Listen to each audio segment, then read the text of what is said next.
Assalamualaikum warahmatullahi wabarakatuh. Bertemu kembali dengan saya dalam mata pelajaran Sejarah Peminatan kelas 10. Mudah-mudahan di awal pertemuan di semester genap ini hingga selanjutnya kita selalu dalam keadaan sehat dan tetap bersemangat untuk mengikuti pembelajaran terlepas bagaimanapun caranya. Oke, selanjutnya mari kita saksikan video pembelajaran berikut ini. Planet 77 TV.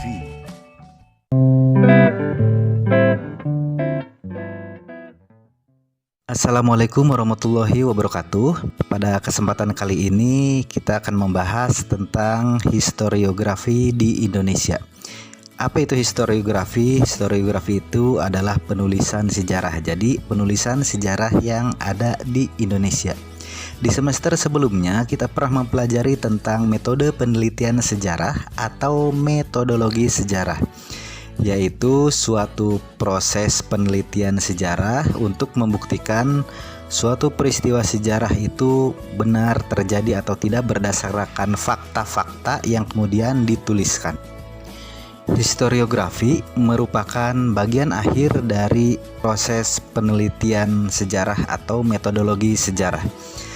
Selanjutnya, historiografi di Indonesia itu dibagi menjadi 3. Yang pertama adalah historiografi tradisional. Yang kedua adalah historiografi kolonial. Yang ketiga adalah historiografi nasional atau modern. Oh ya, apakah kalian suka membaca? Hobi membaca? Itu sangat bagus sekali. Atau malah kalian hobi menulis? Itu jauh lebih bagus. Orang yang hobi menulis tentu saja harus banyak membaca. Untuk membahas 3 jenis historiografi di Indonesia, kita akan kupas ketiganya, yaitu berdasarkan karakteristik dan contoh ya. Simple. Nah, untuk historiografi tradisional, karakteristiknya itu adalah dari bahasa. Biasanya bahasanya itu bahasa kuno, bisa bahasa Sanskerta, bahasa Jawa kuno, dan lain-lain. Atau juga bahasa Sunda kuno juga bisa.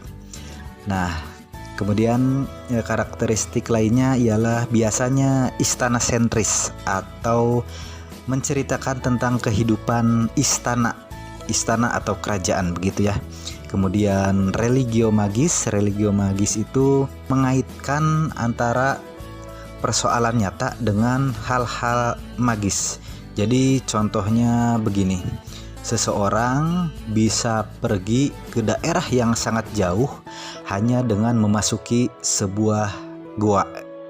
Atau contoh lainnya adalah Prabu Siliwangi itu menghilang secara moksa atau telah mencapai kesempurnaan hidup sehingga tidak mati seperti orang kebanyakan, tidak meninggal seperti orang kebanyakan, akan tetapi naik ke nirwana seperti itu ya. Kemudian regiosentris itu bersifat kedaerahan.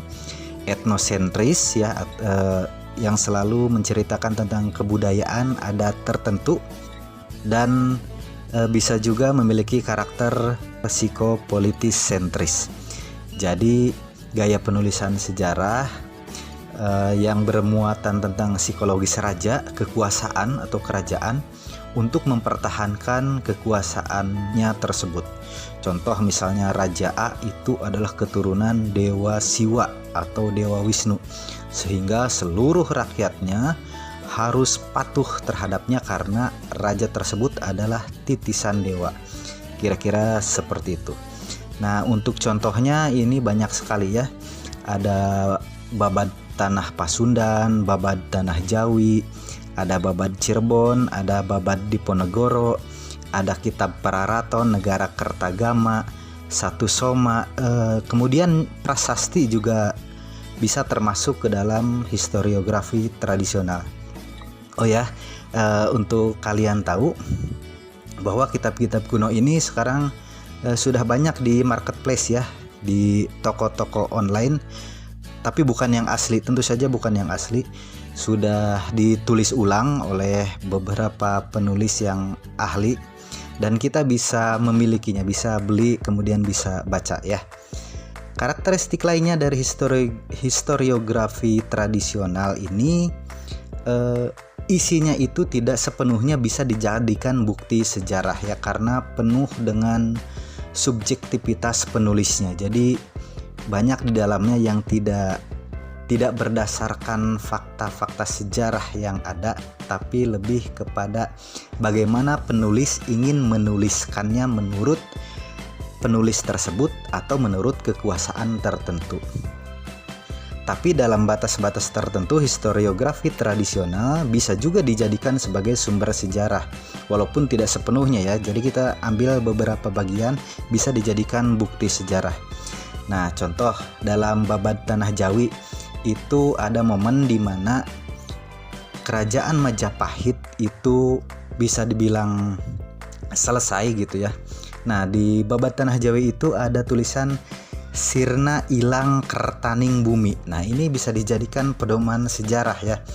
Nah, sirna ini artinya adalah 0, ilang juga 0 ya. Kertaning itu 4, bumi itu 1. Jadi kalau misalnya dibuat angka ini 0041. Nah, ketika dibalik menjadi 1400. Nah, jadi ini tahun ini bisa diidentifikasikan sebagai tahun runtuhnya Majapahit. Jadi 1400 itu tahun Saka ya, tahun Sakanya.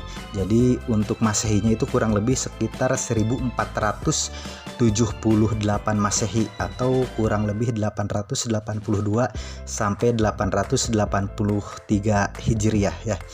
Jadi abad ke-15-nya. Jadi Babad Tanah Jawi menunjukkan bahwa pada abad ke-15 kerajaan Majapahit itu selesai. Selanjutnya adalah historiografi kolonial. Nah, historiografi kolonial ini karakteristik utamanya adalah, ingat ya, karakteristik utamanya penulisannya itu adalah Belanda sentris atau Eropa sentris, dalam artian penulisan sejarah dalam buku-buku sejarah ini menurut sudut pandang dari orang-orang Eropa seperti itu atau orang Belanda, tergantung siapa yang menulisnya. Nah, dan biasanya dalam historiografi kolonial Belanda itu tidak memposisikan diri sebagai penjajah ya, tapi Belanda memposisikan diri sebagai pemerintahan yang resmi di wilayah Hindia Belanda atau Indonesia sekarang. Sedangkan perlawanan rakyat atau perlawanan pribumi dianggap sebagai pemberontakan. Nah, kira-kira seperti itulah ya. Nah, kemudian salah satu hal yang perlu kalian tahu juga, menurut Belanda bahwa kemerdekaan kita itu bukan 17 Agustus tahun 1945 ya, tapi kemerdekaan Indonesia itu adalah 27 Desember 1949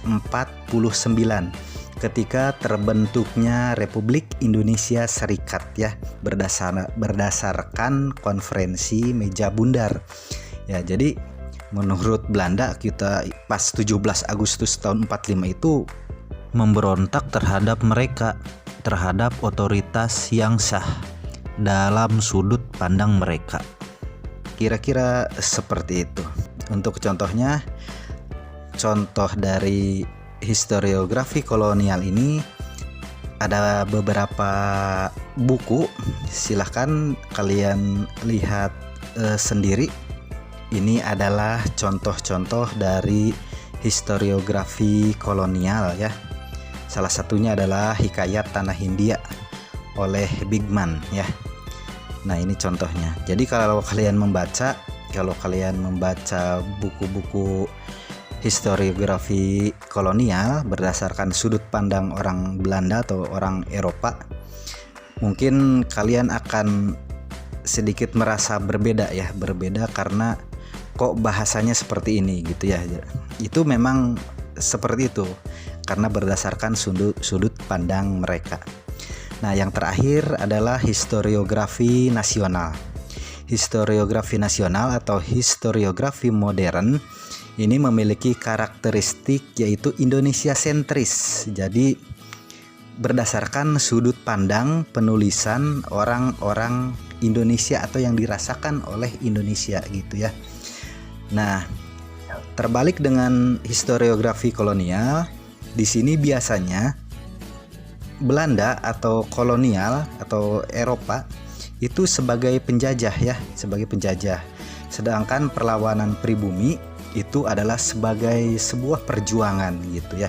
Jadi terbalik dengan historiografi kolonial. Nah, tentu saja ketika kita membaca buku-buku historiografi nasional, tentu patokan kemerdekaan kita juga adalah 17 Agustus tahun 1945 ya, seperti itu. Nah, untuk contohnya ini banyak sekali sebetulnya. Salah satunya adalah Sejarah Indonesia Modern karangan Wycliffe, kemudian ada Sejarah Nasional Indonesia, dan buku-bukunya bisa kalian beli di marketplace ya, online, bisa tinggal ketik saja judulnya, kalian bisa memiliki dan membacanya. Kemudian historiografi nasional itu punya tujuan khusus, yaitu yang pertama adalah pendidikan nasionalisme. Yang kedua adalah melegitimasi bangsa, ya bangsa kita, bangsa Indonesia tentu saja. Jadi kita itu ingin dikukuhkan, ingin diakui sebagai bangsa yang berdaulat ya, bangsa yang merdeka dan berdaulat di mata bangsa yang lain, seperti itu. Kemudian yang ketiga, untuk menunjukkan jati diri bangsa yang sederajat. Jadi kita itu dulu pernah dijajah. Nah, sekarang itu kita ingin dianggap sederajat dengan bangsa-bangsa yang lain oleh bangsa yang lain gitu ya. Dan kita juga tentu saja harus menanamkan hal tersebut, bahwa kita ini sederajat dengan bangsa-bangsa lain, berhak maju dan berhak menjadi negara yang besar ya, yang kuat. Baik itu ekonomi, militer, keamanan, pertahanan, kebudayaan dan lain sebagainya ya. Dan satu hal lagi yang perlu kalian tahu, bahwa historiografi atau penulisan sejarah semakin kesini itu semakin bebas ya, semakin bebas berekspresi dalam menuangkan sudut pandang terhadap permasalahan ya. Kalian juga boleh kalau mau coba-coba menulis tentang apapun itu, silahkan jadikan menulis itu suatu budaya di dalam diri kita sendiri. Demikian penjelasan tentang materi historiografi di Indonesia. Mudah-mudahan kalian tidak pernah puas untuk selalu belajar dan mencari tahu, karena ini penjelasan yang sangat singkat, masih banyak hal yang bisa kalian temukan terkait dengan materi ini ya. Dan jangan lupa bahwa madrasah kita ini sekarang menjadi madrasah Hadiwiyata, dan kita harus senantiasa menjaga lingkungan kita dengan sepenuh hati. Oke, sekian pemaparan materi kali ini. Sampai jumpa di materi selanjutnya. Wassalamualaikum warahmatullahi wabarakatuh.